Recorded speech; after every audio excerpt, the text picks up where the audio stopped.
Y estamos en una serie que hemos llamado la responsabilidad ciudadana de los cristianos, ¿verdad? Porque poco meditamos los cristianos en esto. Y de verdad quisiéramos que en este segundo tema, como la vez pasada, la semana pasada, hablando de la conducta cristiana frente a la sociedad, frente a la ciudad en la cual vivimos, frente a la nación de la cual participamos, podamos hoy tener un acercamiento más profundo, porque hay una responsabilidad cristiana que tiene que ver con las autoridades de la nación. Tiene que ver con nuestra responsabilidad de cristianos. Y si te pones una mano en el pecho, como se dice popularmente, piensa cuándo fue la última vez que oraste por las autoridades y nos vas a dar cuenta que son muy escasas en nuestros labios, ¿verdad? Vamos a meditar hoy día en esta responsabilidad ciudadana de orar, de clamar. Esa es la palabra clave hoy, clamor, por las autoridades de nuestra nación. Y déjame presentarte 4 implicaciones que deben estar presentes en mi oración por mi país. Y vamos a abrir nuestras Biblias en 1 Timoteo, el capítulo 2, y allí vamos a centrar nuestra meditación. Tu Biblia abierta, tu lápiz en la mano derecha, si eres diestro, y dispuesto a anotar las cosas que el Señor esté reforzando, reafirmando en tu corazón para corregir o para reafirmar. Comencemos con la primera implicación que debe estar presente. Si leemos el primer versículo del capítulo 2 de 1 Timoteo, encontramos allí la primera implicación en una frase pequeñita. Leamos el verso 1 solamente. Exhorto ante todo que se hagan rogativas, oraciones, peticiones y acciones de gracia por todos los hombres. La frase que quiero dejar contigo es esa frase que es ante todo. Ante todo habla de prioridad, ¿verdad? ¿Verdad? Ante todo es prioridad. Y allí ya comienzan los problemas para nosotros, porque estamos tan embebidos en pedir por las cosas que necesitamos, las necesidades actuales, los anhelos que tenemos por delante, que a veces olvidamos que hay un ante todo aquí, que hay una prioridad en el clamor nuestro, porque Dios ha organizado a los hombres en naciones. Es una hechura de Dios y Dios nos manda a nosotros a orar por las autoridades.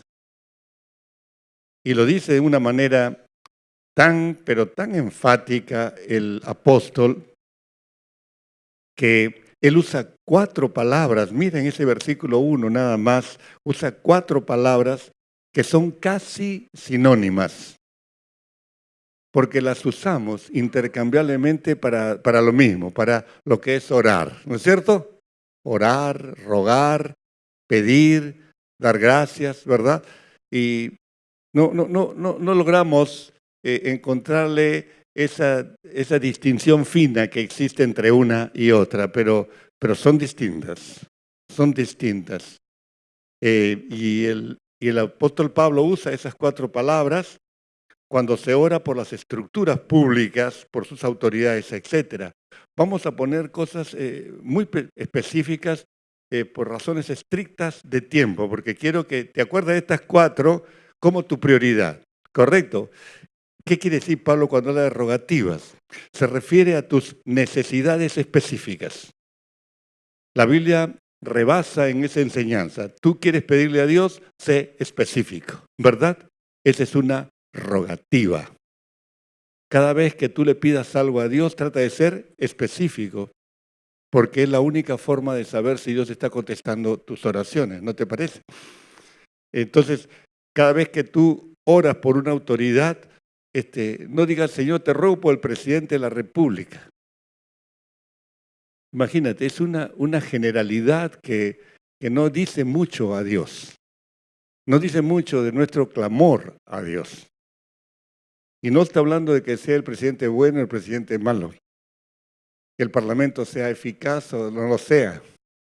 Que la corrupción campee en los ministerios o no. Lo que está diciendo allí es que debemos rogar de manera específica. ¿Qué le puedes pedir al Señor para estos nuevos gobernantes, las nuevas estructuras de autoridad que a partir de un par de semanas estarán a cargo del país? Piensa bien, ¿por qué no dedicar un tiempo cada semana en tus devociones personales para decir, quiero orar por mi país, pero quiero pedir tal cosa? ¿Sabes por qué es tan lindo? Porque te permite evaluar. Lo que no podemos evaluar nos hunde en la incertidumbre. Porque nosotros los cristianos somos maestros para encubrir nuestras deficiencias. Entonces todo lo llenamos con una palabra casi mágica, que es la palabra bendición. ¿Cómo fue el culto ayer, Roberto? Una bendición. No hubo ningún convertido, pero hubo una bendición, ¿no? Y sobre la palabra bendición, ¿cómo te va en el trabajo? Es una bendición mi trabajo. Pero no podemos decir exactamente dónde está la bendición. Las rogativas tienen que ser así. Pues bien, dejemos ahí lo que es rogativa, pero ¿qué son las oraciones en este contexto? Al revés, en contraste, estas son las necesidades permanentes. Esas cosas que siempre le pedimos a Dios porque nunca estamos satisfechos con eso. Si las cosas están bien, queremos que vayan mejor, ¿no es cierto? Entonces, uno le pide al Señor por sabiduría, uno le pide al Señor por disciplina, uno le pide al Señor porque nos mantenga en la derrota de nuestras malas tendencias, ¿verdad que sí? Y tantos ítems podemos utilizar la palabra para que tengamos un sentido general de avance. Señor, quiero una vida más consagrada, una vida más dedicada a tus negocios, etcétera. Esas son las oraciones. La tercera, que es la palabra peticiones. Esta es una palabra, diríamos, como dice William Berkeley, la más eficaz, perdón, la más, podemos decir, la más peculiar de las cuatro. Porque primitivamente la palabra petición en el idioma en que se escribió el Nuevo Testamento significa encuentro. ¿Has captado lo que te digo? Encuentro con otra persona. Eso significaba al principio esta palabra. Encuentro con otra persona. Pero ahora está hablando de un encuentro con una persona. Es el encuentro con la persona de Dios. Entonces, tomas conciencia en tu oración que estás pidiéndole porque estás en encuentro con Dios. ¿Me entiendes? ¿Cuántas veces hemos hablado del Corán Deo? ¿Te acuerdas? ¿Quién puede decir en 2 frases qué significa Corán Deo? A ver. A ver. Correcto. Básicamente el rostro de Dios, ¿no? La cara de Dios, llámale como quieras. Una toma de conciencia que estoy de rodillas o parado, la posición es secundaria, pero que estoy frente a Dios en un encuentro personal, persona a persona, con el rostro de Dios. Nunca pierdes ese Corán Deo. Lo que perdemos es la conciencia de que estamos así. ¿Estamos entendiendo, mis hermanos? Entonces, esta palabra que al principio significaba encontrarnos con Dios, llegó a significar intercede. En esa libertad de estar frente al rostro de nuestro Dios, le decimos, Señor, te pido por mi hijo, por mi esposa, por mi trabajo, por tal cosa. Siempre teniendo en cuenta en este contexto el ante todo. Primero las personas, luego las cosas. Primero las personas, luego los eventos. ¿Te das cuenta? Porque ¿qué cosa es la iglesia? La iglesia no es una institución meramente. La iglesia es un ente vivo, ¿verdad? Está formada por personas, por piedras vivas. Entonces, nuestro enfoque debería estar centrado en personas. No quiere decir que no oremos por otras cosas, pero ese ante todo nos habla de prioridad. Por eso es que hemos dicho que la primera implicación es que si yo realmente quiero clamar, tengo que decir, hay una prioridad en esto. Tengo que usar rogativas, oraciones, peticiones y no olvidar dar gracias. ¿Verdad? Que es la cuarta de las cuatro. La cuarta. La acción de gracia invariablemente presente en todos nuestros clamores, ¿verdad? Pero hermanos, aparte de este, digamos, sentido fino de diferenciación de estas cuatro definiciones que significan casi sinónimo orar, tenemos que decir que, según este versículo 1, este, ante todo, es dirigido a todos los hombres, ¿verdad? ¿Me estás siguiendo? A todos los hombres. Y es aquí donde tenemos que ser lo suficientemente específicos para darnos cuenta qué nos está diciendo el apóstol Pablo. Cuando Pablo escribe hombres aquí, pone la palabra griega antropos, que significa ser humano. O sea, cuando dice hombre, está hablando de hombre y de mujer también. ¿Está claro? Mira tu Biblia, por favor, por un ratito. Mira tu Biblia en 1 Timoteo 2. Mírala para que veas cuán importante es lo que te estoy diciendo, para que no te confundas. La palabra antropos aparece en los primeros 7 versículos en este contexto. Siempre va a significar ser humano. O sea, cuando se habla genéricamente del ser humano, que puede ser hombre o mujer, ¿verdad que sí? Pero en el verso 8, cuando Pablo dice, este no es tema de hoy, simplemente como contraste. Cuando nuestra Biblia dice en el verso 8, quiero pues que los hombres oren en todo lugar, allí ya no es antropos. Allí habla de varón. El verso 9 habla de mujeres. Ya ha entrado a hablar las diferenciaciones en el culto público de la iglesia. ¿Me entiendes? En el español no se nota, pero en el griego sí. Entonces, cuando hablamos de la prioridad del clamor, y estamos diciendo, entonces se refiere a todos los hombres. ¿Quiénes son todos los hombres? Los 7.000 seres humanos 7.000 millones de seres humanos que viven hoy en día en la tierra. La respuesta es categóricamente sí, porque está hablando de seres humanos, ¿verdad? Y lo podemos decir de manera cualitativa, se refiere a los hombres sin distinción ni de raza, ni de nacionalidad, ni de posición social o cultural, etcétera. Nada. Basta que sea ser humano para que tú y yo tengamos esa obligatoriedad de recordarles en oración. ¿Cuántos dicen amén? Esa es nuestra prioridad. Pero entonces, Roberto, surge un reclamo o una objeción. Roberto, ¿quiere decir que Dios va a salvar a todos los hombres?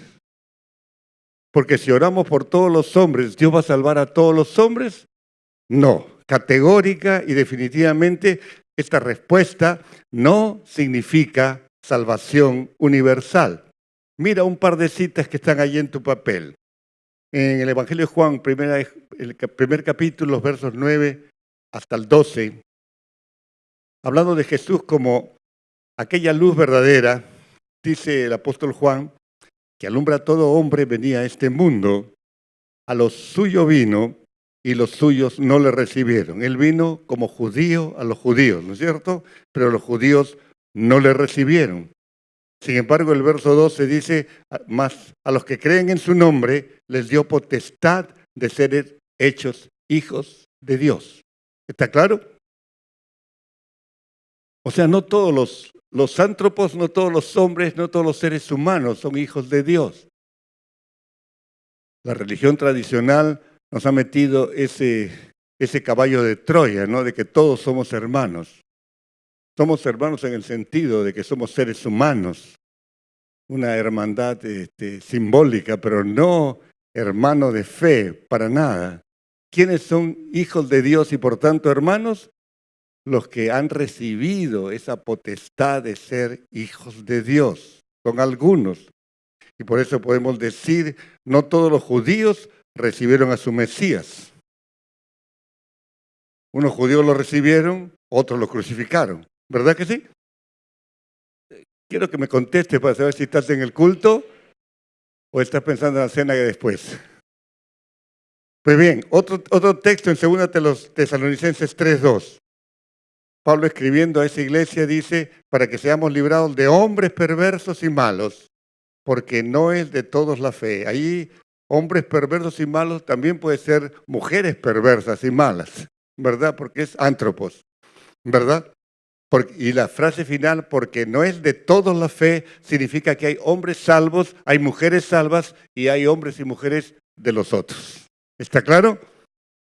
Amén. Perfecto. Entonces, sin embargo, el clamor tiene una prioridad, que es orar por todos los hombres. Esta es la prioridad. Es interesante encontrar en el libro de los Hechos, el apóstol Pablo está en una noche en Europa ya y el Señor Jesús se le aparece con estas palabras. Dice Hechos 18, 9 y 10. Entonces el Señor dijo a Pablo en visión de noche, no temas, sino habla y no calles, porque yo estoy contigo y ninguno pondrá sobre ti la mano para hacerte mal, porque yo tengo mucho pueblo en esta ciudad. Fíjate lo que le estaba diciendo el Señor, y siempre esa pregunta yo creo que viaja a través de los siglos. Tú no necesitas tener una visión como tuvo Pablo esa noche, pero la pregunta si es vigente.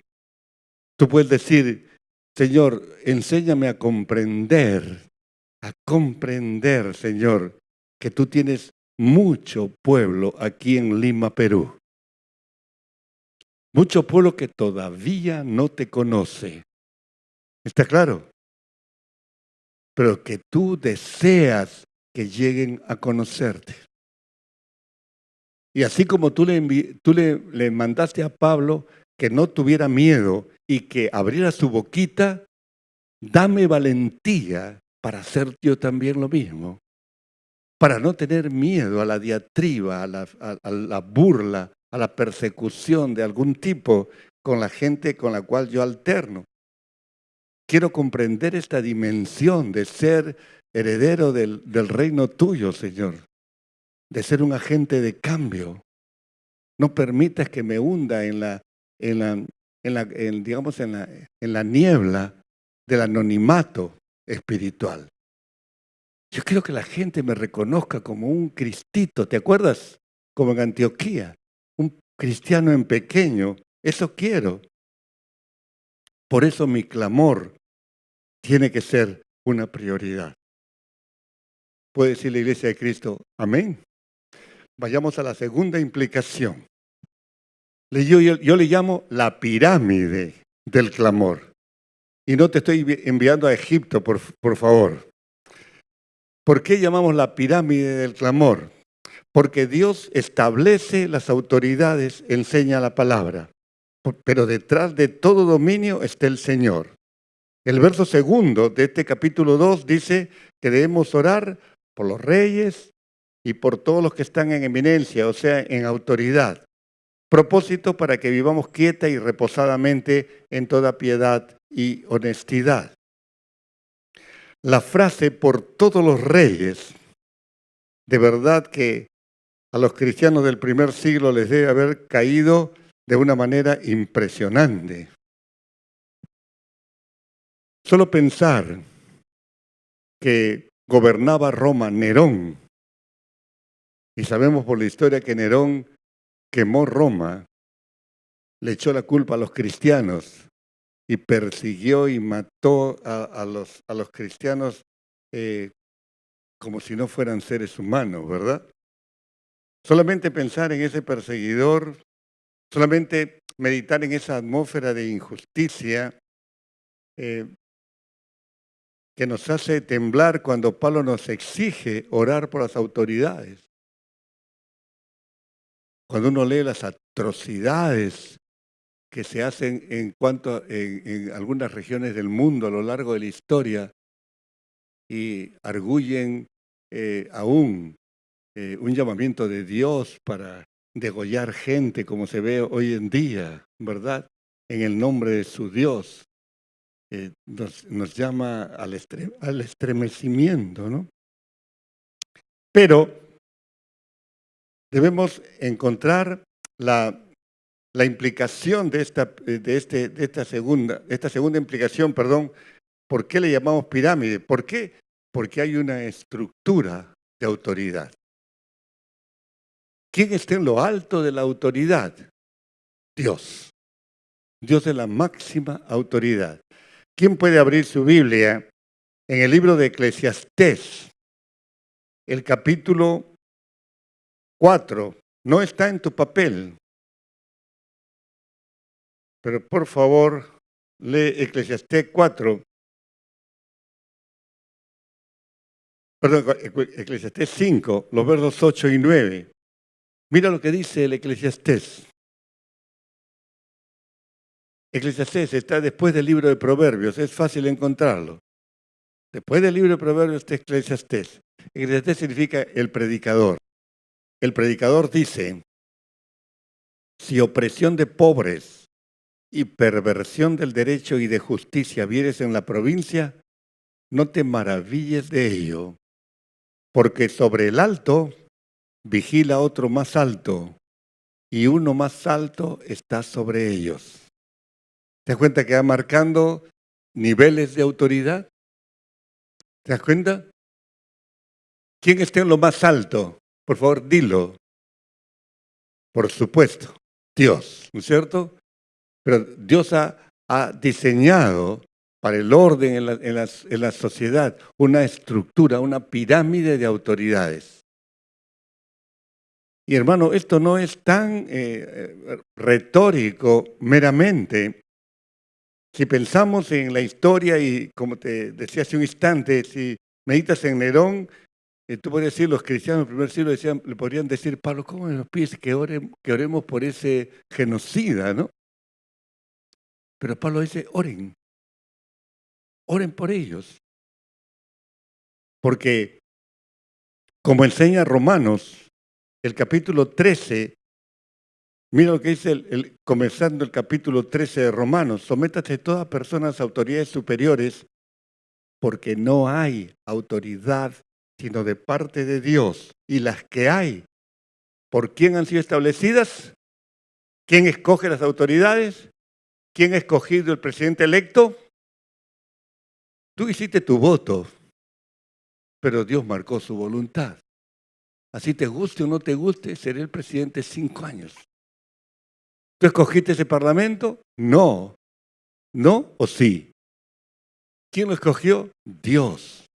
A ver, sigue bajando en la pirámide. Vas a encontrar muchos funcionarios de otros niveles de autoridad. Todos están allí en el verso 2. Léelo con cuidado.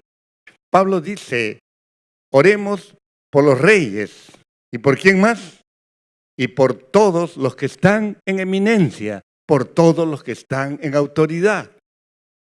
Y es aquí, hermano, donde nosotros somos desafiados a no permanecer indolentes. En el Evangelio de Mateo, en el capítulo 8, hay un pasaje donde Un centurión. ¿Quién era un centurión? Un militar romano. Se le llamaba centurión porque tenía una compañía de 100 hombres bajo su cargo. ¿Tenía autoridad sobre esos 100? Contéstame. Claro que sí. Ese hombre era consciente del concepto de autoridad. Él tiene a su siervo muriendo. Sabe que el carpintero de Nazaret está sanando. Y entonces manda primero emisarios que por favor se acerquen a su casa a orar por su enfermo. Jesús le manda un encargo. Yo voy a ir y yo le voy a sanar. Entonces, él mismo va personalmente y dice, Señor, por favor, solamente di la palabra y mi siervo va a sanar. ¿Y por qué eso? Porque yo soy un hombre bajo autoridad. Yo conozco lo que es la pirámide de autoridad. Y a este le digo, haz esto, lo hace. A este le digo tal cosa y lo hace. ¿Me entiendes? Soy un hombre que conozco lo que es autoridad. Y tú tienes la autoridad. Habla nomás, dilo y se acabó. Un pagano, hablando como un fiel impresionante. Tan impresionante que impresiona a Jesús. Jesús comenta, nunca, jamás vi en Israel una fe como la de este hombre. A veces nosotros estamos llenos de iglesia, pero vacíos de este concepto de autoridad. Podríamos pasar anécdota sobre anécdota de esto para que nos inspirásemos todos de cómo tú en el nombre de Cristo sujetas a un endemoniado. No lo sujetas tú, tienes que sujetar al nombre de Cristo. No tienes que tocarlo. Y tenemos que llegar a comenzar a vivir en esa esfera, mis hermanos. Solamente di la palabra, mi siervo sanará. Yo soy hombre bajo autoridad. Interesante.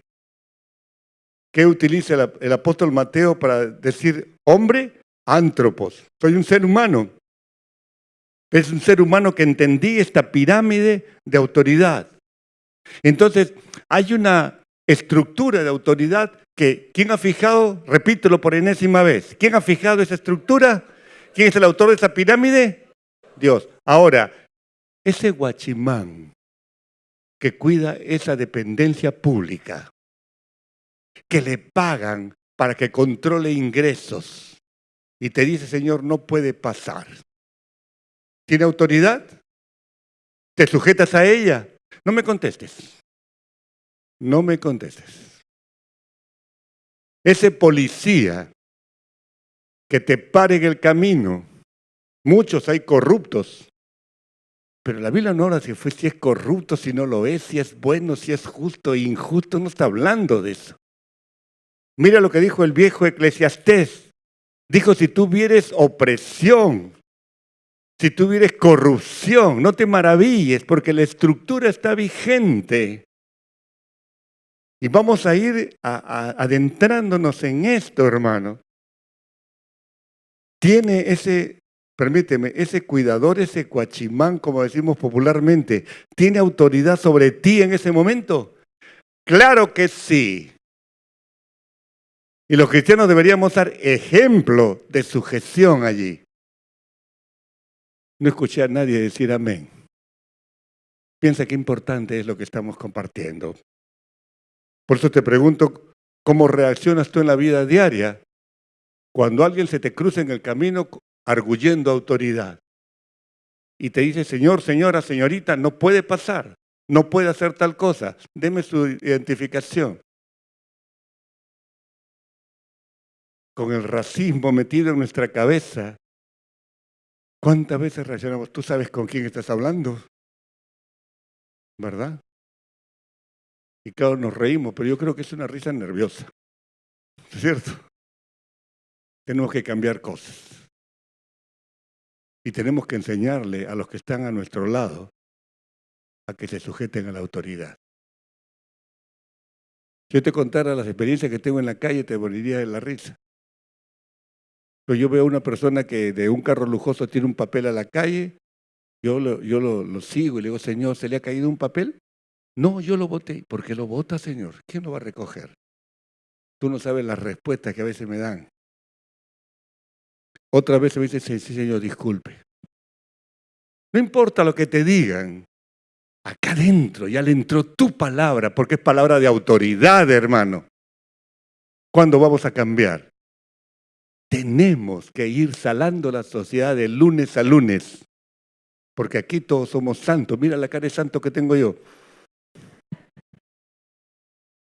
Hermano querido, acá todos somos santos.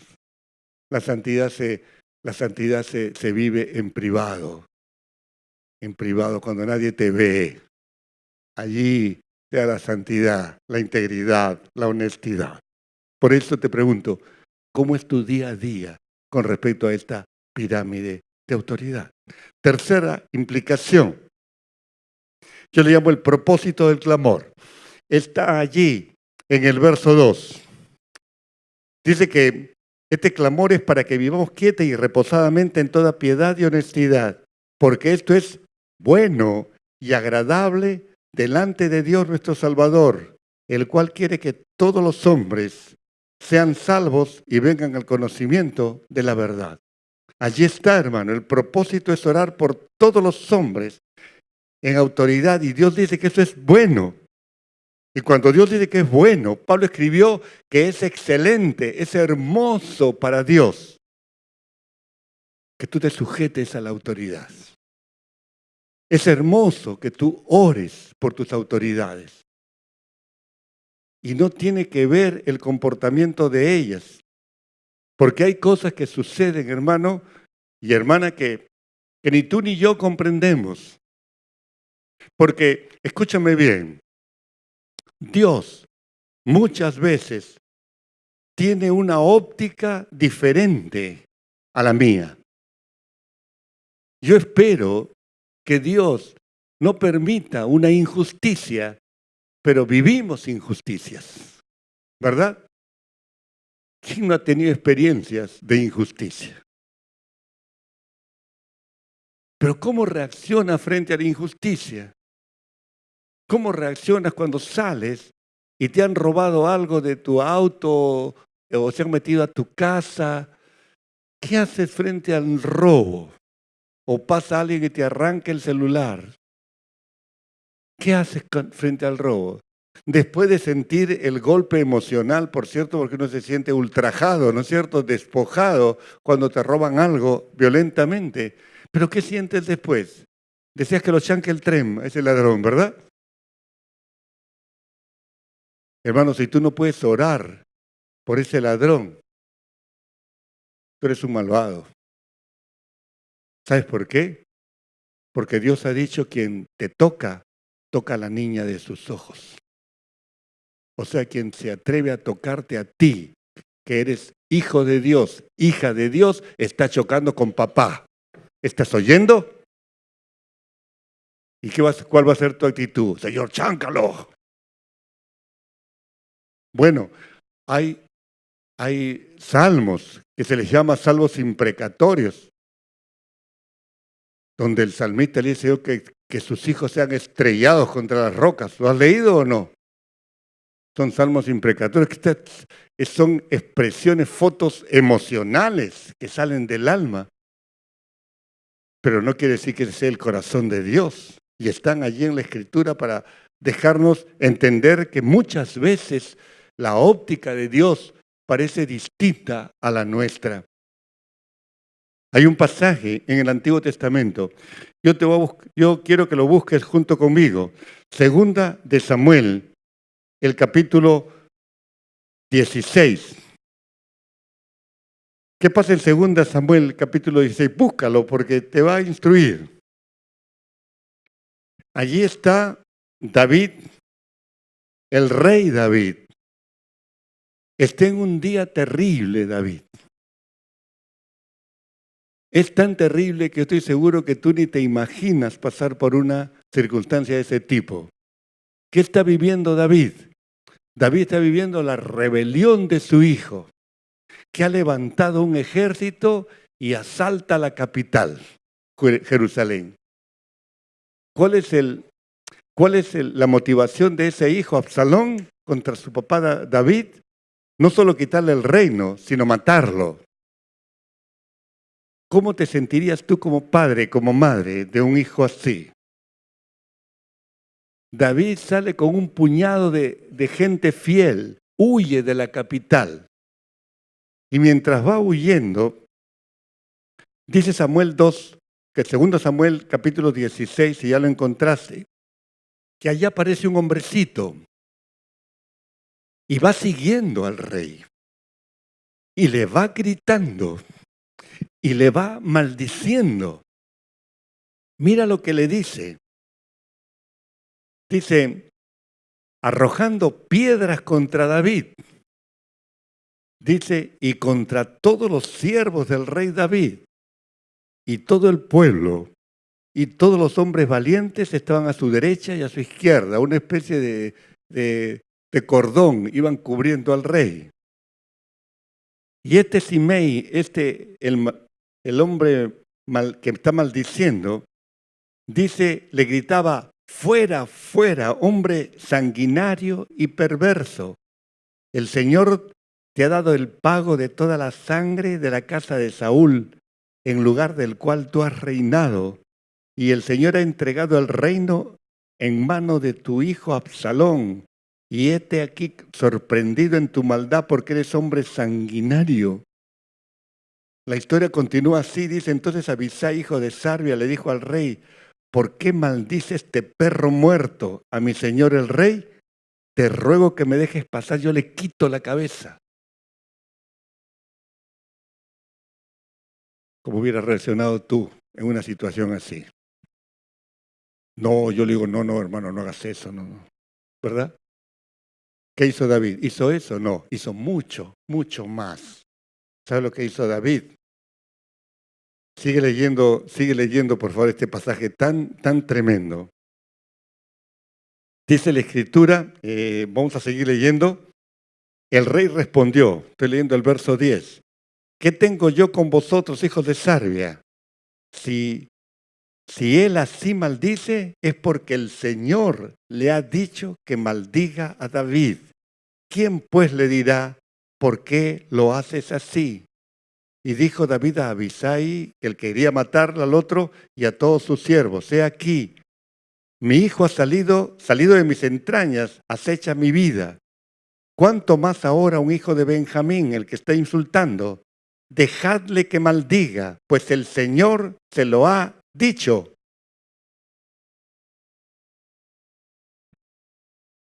¿Te das cuenta, hermano? Hay que tener agallas para decir eso.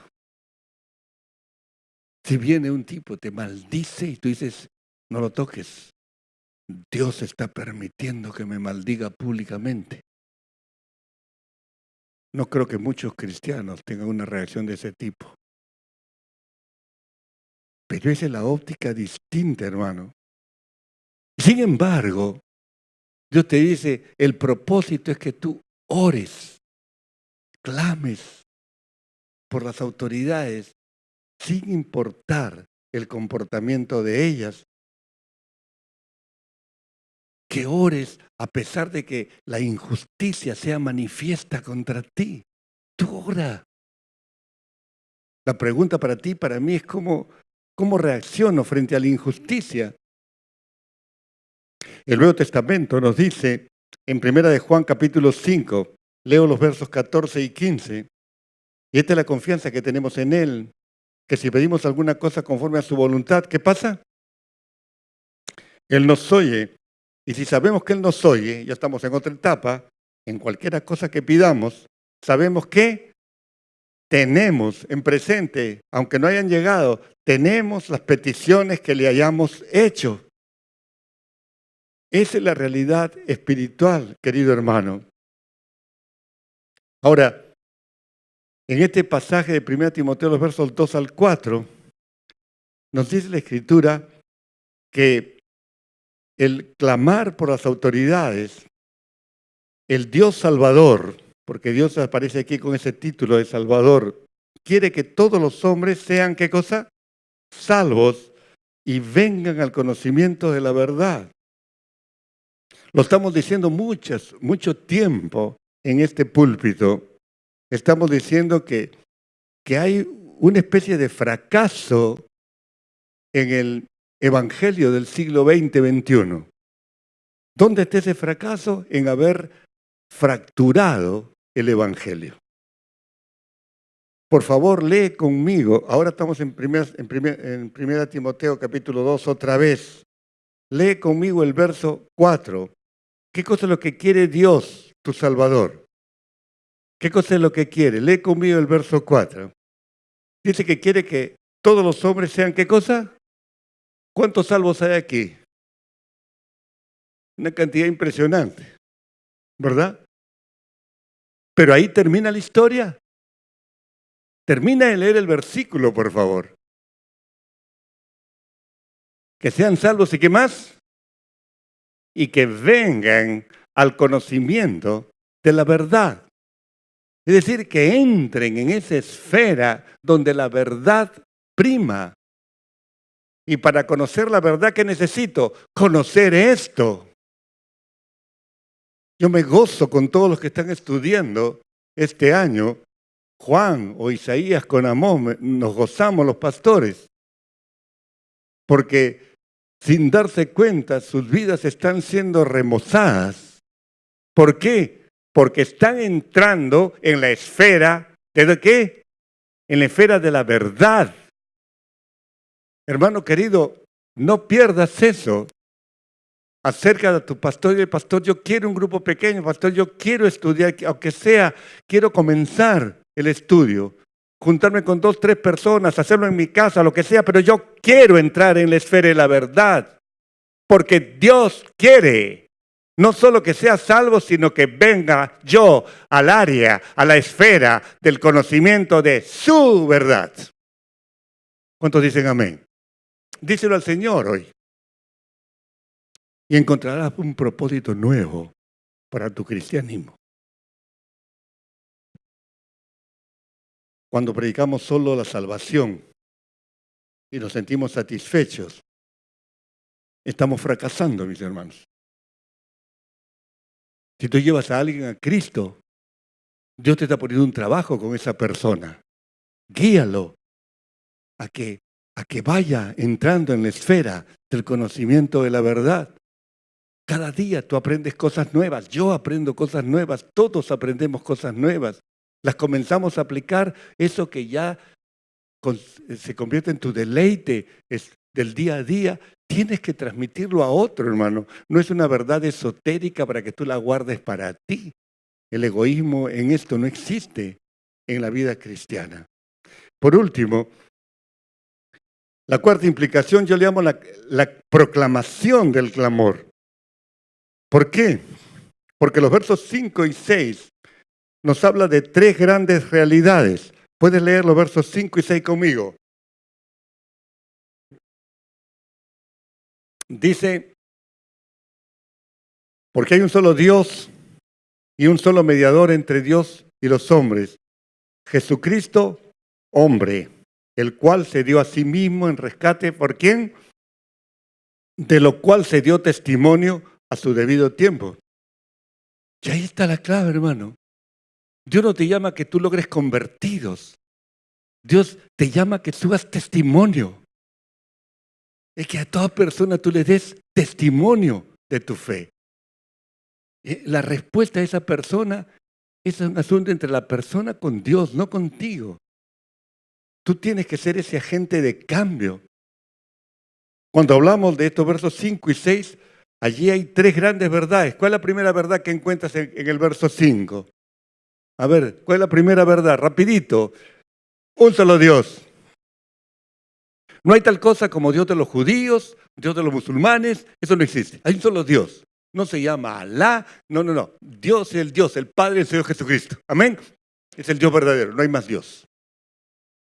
Es el Dios que creó todas las cosas. Amén. Lo acabamos de cantar, hermano, en el credo de los apóstoles.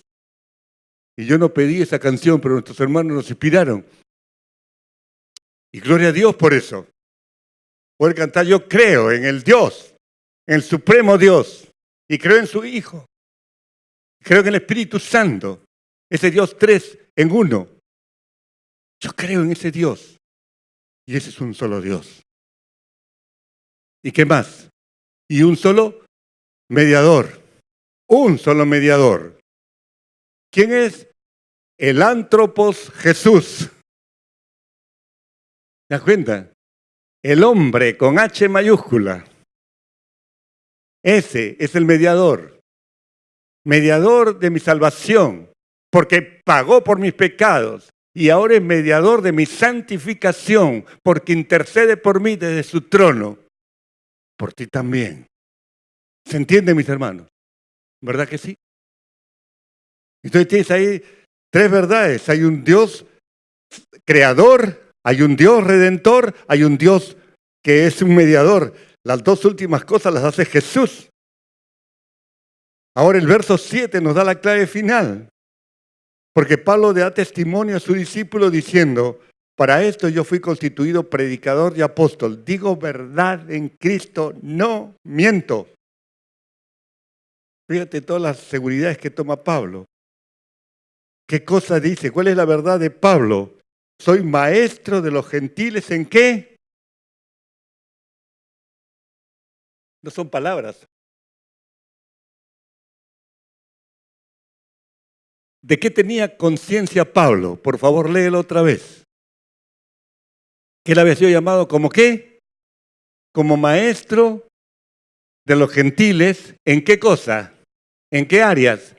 En fe para ser salvo y en verdad cuando entre en ese campo, en esa esfera de la verdad. Las 2 cosas, por el amor de Dios, hermano, clávalas en tu corazón.